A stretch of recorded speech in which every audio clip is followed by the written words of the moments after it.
Hi there, welcome to another 15-minute Pilates blast. We're going to focus on our lower back today, and that means we're going to be working on mobility in the lower back.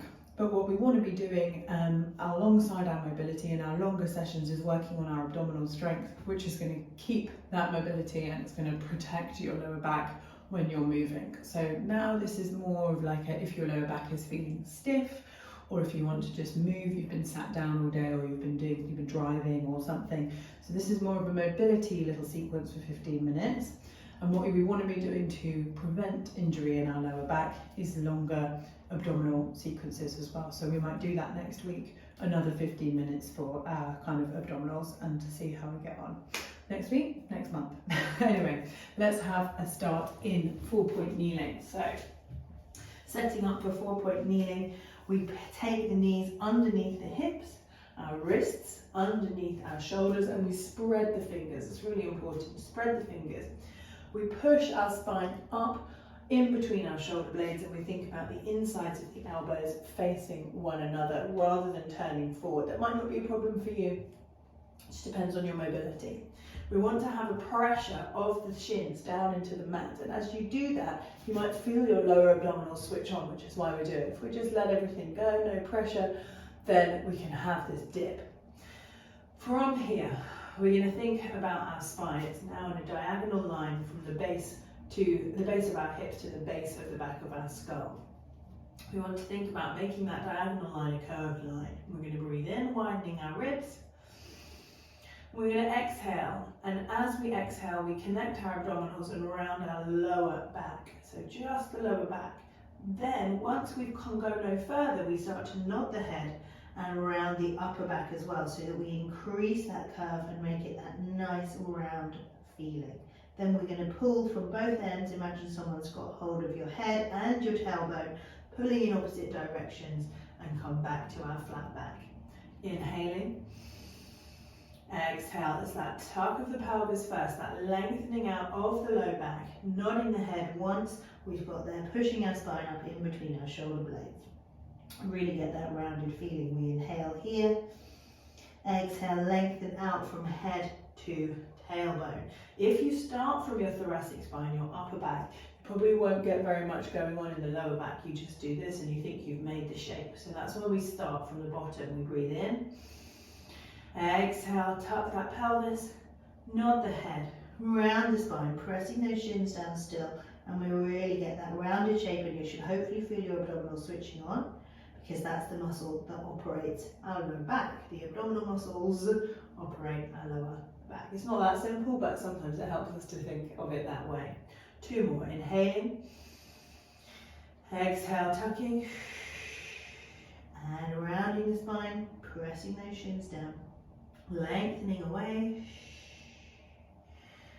Nice. Last time, breathing in. Exhale, tucking that pelvis, finding the mobility, pushing the spine up between our shoulder blades, looking back, and then lengthening back out and holding still. From here, we're going to bring our legs together, give your wrists a little bit of a shake. We are going to do a bit of a strengthening exercise now, so we slide the right leg out, toes are on the floor. We check that the hips are still facing the mat, we're not dropping one hip down. We're going to tuck the pelvis again, but you won't be able to tuck too far with that leg extended, and we're just going to leg lift for 6 and lower. So what we're doing here is keeping the hips still, working on the lower back with some movement, so that our lower back practices how to stay nice and still and to support our movement. 3, going for 2 more. You don't have to have your hand there, I was just indicating. Last one, bring that leg back in. Slide the left leg out now, again, completely parallel to the floor, no turning out. Pelvis slightly tucks, and off we go for 6, and lower, and 5, and lower. 4 more, for 3, last 2, and last 1. Bring that leg back in. Have a little rock back for a moment, just take the weight off the wrists. When you come back to 4-point kneeling, back to separating the knees. Now, our spine needs to be able to work like we just did in our regular cat. Okay, we're now going to be working laterally with a cheeky cat. I don't make up these names. We breathe in here. Think about swinging your left hip to the left side so that that lower back curves around. You can look around and check that left hip. Come back through to the center. Then we're going to swing the right hip over to the right side, keeping the hands nice and still, and we look over that right shoulder and we come back to the center. Breathing in, exhale, moving that left side. Really try and think about pressing your shins down so it's only the spine that's moving, so we get that stability, and then coming back to the center. Then we go to the other side. If you think about bird's eye view, you're looking at a cat moving, the tail swishing. That's kind of what we're up to here, but what we want to make sure is that the shoulders and the upper back don't do the swishing, don't do the counteracting. It's just that lower back so that we're getting that again, more movement, practicing movement on the mat safely with thought. Then as we practice and practice and practice, it becomes second nature, and then when we're moving in everyday life, we may be less likely to get ourselves injured. Come back to the center, rock back, and we're going to go onto our backs now. So swing those legs round, feet come in front, roll yourself down nice and safely. We're going to think about that same movement of the spine we did in our first cat, our first movement, but we're going to do it against gravity now, which gives us an extra stretch, or hopefully it will. So like our 4-point kneeling, we set up beautifully with our heels about our foot size away from our body, tracking forward in a parallel line. Kneecaps shining up to the ceiling, hip bones shining up to the ceiling. So imagine you've got pencils sticking out of your hip bones. You don't want them rocking forward and pressing into your thighs or backwards into your ribs.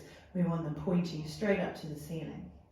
That gives us maybe a little bit of a gap between our low back and the floor, no problem. And press our ribs down, and that just connects our lower abdominals.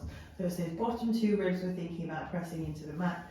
Our abdominals connect here, and we're nice and stable. Arms are by our sides. We let those shoulders open, so you feel like your shoulder blades are squeezing on the mat. So squeezing together, and we just get openness across the collarbones, not allowing the ribs to flare out though.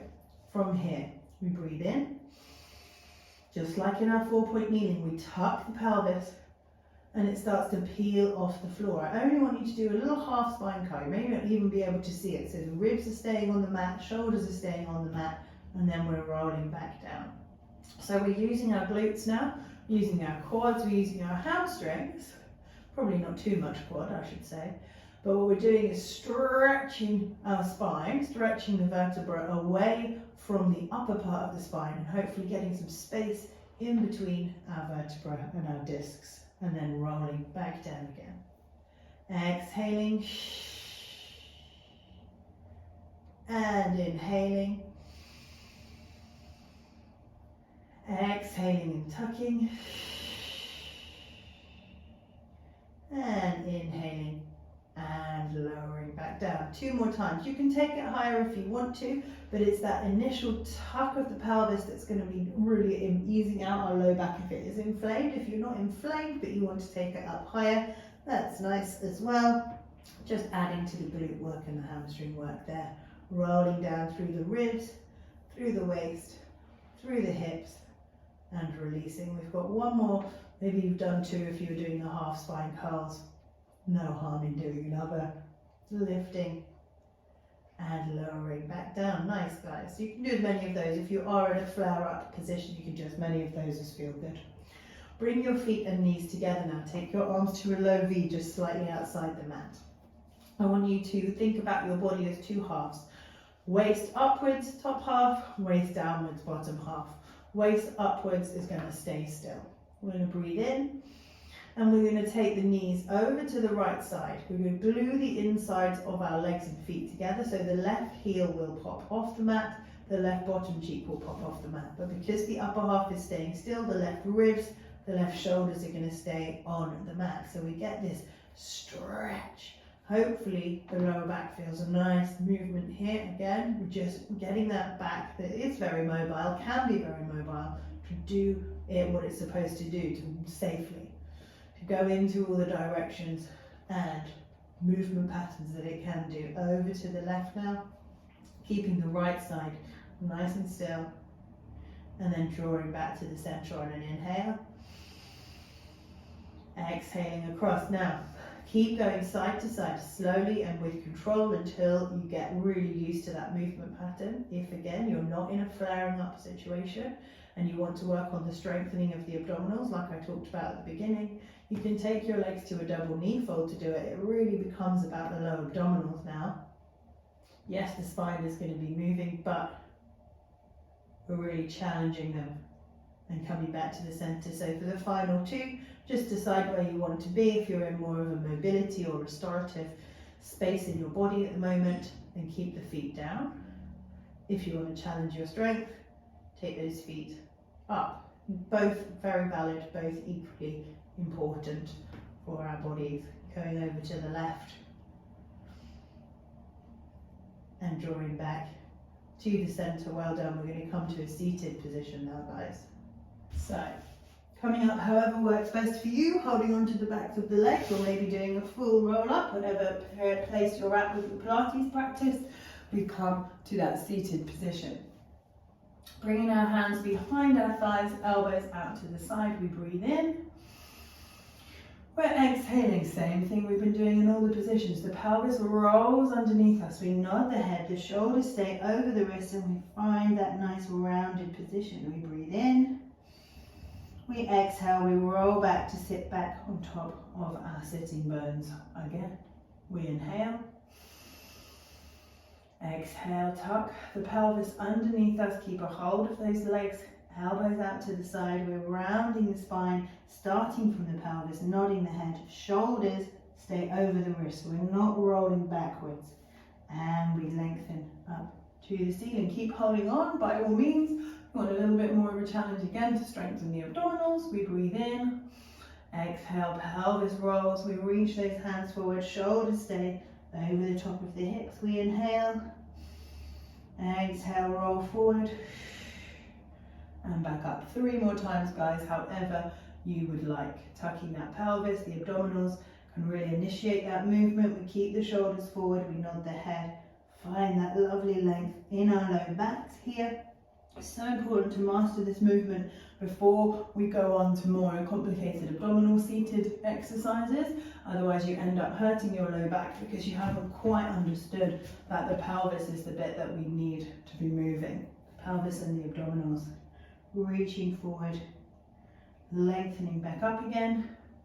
Last time, breathing in. Exhale, tucking the pelvis. Lovely. And lengthening back up. We're going to take our legs out now into a little froggy position. Distance between your heels and your body is going to be different for all of us. We want to be in a comfortable position. Some of you might need to sit up onto something to be in a comfortable position. We're going to place our right hand in front, our left hand behind, and lengthen and rotate. Hopefully my shoulders are level, and as you can see, my knees just gripped in there. Try and relax them so we get a really nice twist. Depending on where you are with your lower back, if it is inflamed, you might be going up far less than I just was, and you can always hold on to your knee instead of the hand in front if it's too much. If you're feeling nice and mobile, really press those fingertips into the ground. Then you're going to return and just swap sides. Left hand forward, right hand back, and then press the fingertips down as you lift up and rotate, trying to relax the knees, trying to keep the shoulders level, growing tall, coming back to the center. Now you can continue like that, or again, if we want to challenge our abdominals a little bit more, I want you to interlace your hands in front of you. You're going to keep this invisible distance between your chest and your hands. Imagine you're holding onto a rod that's connecting you. So we can roll around, and you can do that with a ring if you have a ring, because the danger is you do this, nothing is actually twisting any further here, and you're actually just hurting your shoulder and putting your shoulder into a bit of a weird position. So you can see my rotation is much less when I don't have the floor to press against. Keeping those hands just in front. If you're not sure if you're keeping your hands in front, actually physically bring your hands to your chest, rotate that way, and don't let them slide side to side. Coming back to the center, final variation, heads pressing into the hands, rotating, and coming back to the center on our inhale, scanning that horizon line. Exhale, rotating round, and coming back to the center, so 6 of your choice. And we're going to stand up. So hopefully you've got yourself up now. Sorry, I have to change the camera angle so that it was nice and close when we were down on the ground, and then you can see the whole body when we're standing up. We're going to do roll downs. So this is a much bigger movement for the body. I'm going to show you from the side. Here, feet are going to be hip distance apart, tucking that pelvis ever so slightly. Arms are going to be dropping by our sides. We breathe in. Exhale, nod our head. That's what we're going to do first. Think about the back of the neck being parallel with the ceiling. Then the crown of the head is going to lead the movement. So it keeps tucking in. Our arms just stay hanging forward. Your abdominals have to switch on so that it can just be the upper body. You're not hinging at your hips. So we keep the crown of the head just dropping further to the floor. And that way, the spine stays rounded. We look between the knees. Maybe we're bending our knees a lot, maybe we're completely straight. We breathe in here and we exhale and roll ourselves back up in reverse. What we want is to keep our hips forward over our heels, rolling up. If you're not sure about a roll down, maybe just watch me do one of them before you join in. Or another option is to stand against the wall. So you've got your bottom against the wall and your feet about your foot size and a half away. We've got our spine laid against the wall. You can feel it physically. It's just like when you lie on the mat. We nod the head and we keep peeling. Each part of our spine is kind of sliding up the wall, maybe a bit too far away. We roll down, and that's a really nice stretch away from our low backs again. You can bend those knees. Breathing in at the bottom. And exhaling to roll our way up, bone by bone, excuse me, restacking. Third option for all of us to test is to stand really close to the wall and make sure our bottom doesn't touch the wall. That would show us that we're hinging at our hips rather than rounding our spine up and over. So we breathe in, exhale, nod our heads. Keep that spine rolling forwards. That's it, keeping that same distance of our bottom to the wall. It's really hard to do. Keeping the abdominals working, getting that spine really mobile. So we often start or end with a roll down, and people think it's an easy warm up or cool down exercise. To get it right is pretty tricky. The more you practice it, the better. Rolling back up again. And you're going to do one more of your choice. Breathing in, exhale, nodding, rolling down. Good. Looking back to the knees, breathing in. Exhale, rolling your way back up again. That's it. And coming to stand. Well done. We're going to go for a little side bend now. Remember, we did our cheeky cat. We're going to bring our hands behind our heads. Really feel like you're gathering your skull up off your neck. Elbows are in your peripheral vision. You're standing with those feet hip distance apart. You're going to breathe in. Exhale, tip your left elbow down towards the ground, stretching up that left side, that right side, sorry. And then coming back, think of your spine, it's now going like this, up to the center, over to the opposite side. I'm mirroring you, so I'm not going to say right or left. The important thing is that you don't lose weight in your feet. You keep the weight even between the feet, then you get the stretch. And on the return, we work our obliques. Again, we want to move side to side safely. We need strong obliques. Tipping over to the side. And drawing back to the center on our inhale. Tipping over to the other side. And drawing back to the center on our inhale. Last two. Over we go. Inhaling back to the center. Last one. Exhaling over, drawing back to the centre. We reach those arms out to the side. And well done. So I hope you enjoyed the 15 minutes of lower back. Really building up a good little selection. I might put them into a bundle for people to rent a 15-minute blast or buy. And I think next month we will do that abdominal, unless you have any requests for me. Well done.